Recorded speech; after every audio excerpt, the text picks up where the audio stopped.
একটি দল নানাভাবে ম্যানেজ করে তারা বলছে নির্বাচনে যাব এবং ছুড়ে দিচ্ছে একটি প্রশ্ন যে আপনারা কি নির্বাচনে যাবেন না যাবেন না।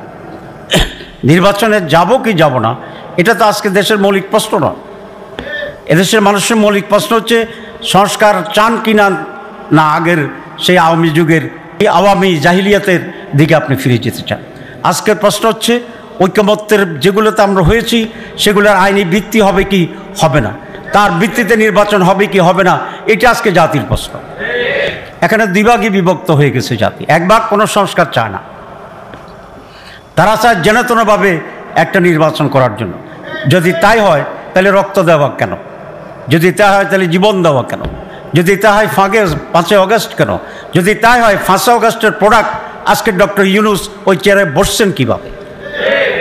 সুতরাং আমরা পরিষ্কার বলতে চাই যে আমরা নির্বাচনের জন্যই তো আমরা চাচ্ছি, আমরা নির্বাচনই চাচ্ছি। নির্বাচন ফেব্রুয়ারিতে হবে, কিন্তু নির্বাচনের আগে সংস্কার হইতে হবে। সংস্কারবিহীন আমরা সংস্কারের যেগুলো হয়েছে এগুলোকে আদায় করব, নির্বাচনে যাব, এটি হচ্ছে আমাদের স্ট্যান্ডিং।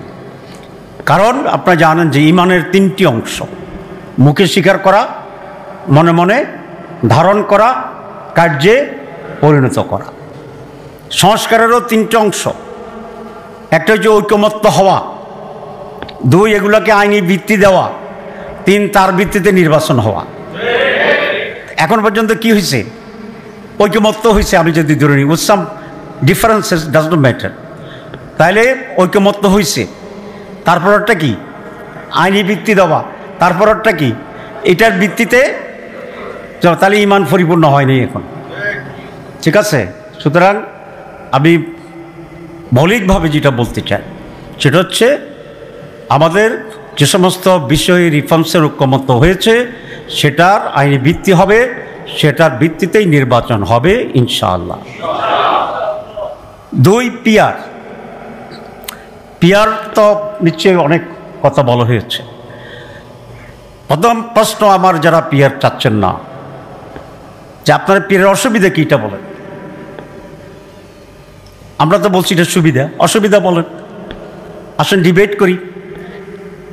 কোথায় ডিবেট করবেন? পার্লামেন্ট ভবনে আসেন, পার্লামেন্ট চত্বরে আসেন, শহীদ মিনারে আসেন, বাইতুল মোকাররমে আসেন। শেষে আপনাদের জায়গাটার নামও বলি, ইঞ্জিনিয়ারিং ইনস্টিটিউটে আসেন। যেখানে ইচ্ছে এখানে আসেন, আমরা যাব, আমরা যাব, আমরা ডিবেটে অংশগ্রহণ করব। ডিবেট হবে এবং ডিবেটে যদি আমরা ভোট বেশি পাই তাহলে আপনারা মানেন, আর যদি বলেন যে মানুষ এটা চায় না তাহলে আমরা উইথড্র করব। কথা তো পরিষ্কার, খোলামেলা, ঠিক আছে না? এটাতে আসেন। পিয়ারের প্রথম যুক্তি যে গত 54 বছরের ট্রেডিশনাল পদ্ধতিতে নির্বাচনে রাজনৈতিক দলগুলো সঠিক, সুষ্ঠু, অবাধ ও নিরপেক্ষ নির্বাচন করতে সরকার, ইলেকশন কমিশন, রাজনৈতিক দলগুলো ব্যর্থ হয়েছে। সেই ব্যর্থতার প্রেক্ষাপটে এটা একটা নিউ এক্সপেরিমেন্ট। আমরা তো পুরাণকে ছেড়ে দিয়েছি, আমরা সামনে চাই, নতুনত্ব চাই। It's a new experiment. This is my one logic. Second logic, সেটা হচ্ছে পিয়ার হচ্ছে অয়েল রিপ্রেজেন্টেশন। প্রত্যেকের এখানে রিপ্রেজেন্টেশন হয়। আপনারা স্লোগান দিয়েছেন, আমি ব্যাখ্যা আপনাদের সামনে দেওয়ার দুঃসাহস দেখাবো না, ইউ নো বেটার দেন। কিন্তু একটা কথা তারা বলে যে হ্যাং পার্লামেন্ট হবে। কেন হ্যাং পার্লামেন্ট হবে? এখন তো এতে আমাদের টার্কিতে PR system election, hung parliament তো না। আপনি যদি এত জনপ্রিয় হন তো তাইলে আপনার তো বেশি ভোট পাওয়ার সুবিধা আছে, অসুবিধা কি? কিন্তু ওনারা চায় ফাঁকে ফুঁকে দিয়ে ক্ষমতায় যাওয়ার জন্য। চিকন গলি, ভোট পাবে 39%, সিট পাবে 213। বাংলাদেশে হয়েছে না? 1%, 2% ভোটের ব্যবধানে কে সরকার গঠন করছে, কে অনেক দূরের অপোজিশনে ছিল। যেহেতু বলছি আমি শর্ট, আমি এত ডকুমেন্টের কথা বলবো না। You know, the peoples knows, everybody knows this.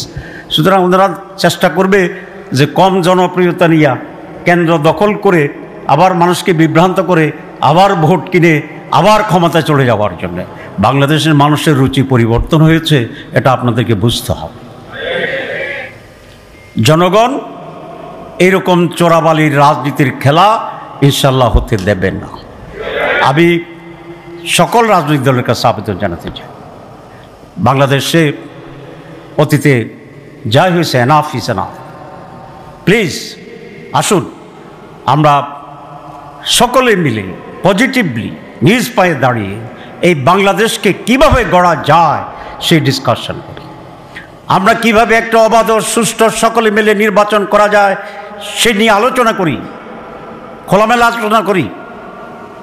আমরা কিভাবে লেভেল প্লেইং ফিল্ড করা যায় আসেন আলোচনা করি। আমি আমাদের চিফ অ্যাডভাইজারকে অনুরোধ করব, আপনি যেভাবে নির্লিপ্ত আছেন একটা ভেজাল লাগাই দিয়া, এটা আপনাকে সেভ করবে না, বাংলাদেশকেও সেভ করবে না। He should take up the initiation to discuss with the stakeholders, try to have a solution, push the country to a normalcy and achieve the unity among the political parties and the people. তাহলে জনগণের যে sacrifice সেটি সত্যিকার অর্থেই আমাদের অধিকার প্রতিষ্ঠায় রূপান্তরিত করার উপাদান হতে পারবে। মানুষ এখন অনেক সচেতন, আপনি যেটাই বলবেন মানুষ সেটাই মেনে নেবে, এটা না হতে পারে। সুতরাং বাংলাদেশ জামাত ইসলামের স্ট্যান্ড ইজ ভেরি ক্লিয়ার।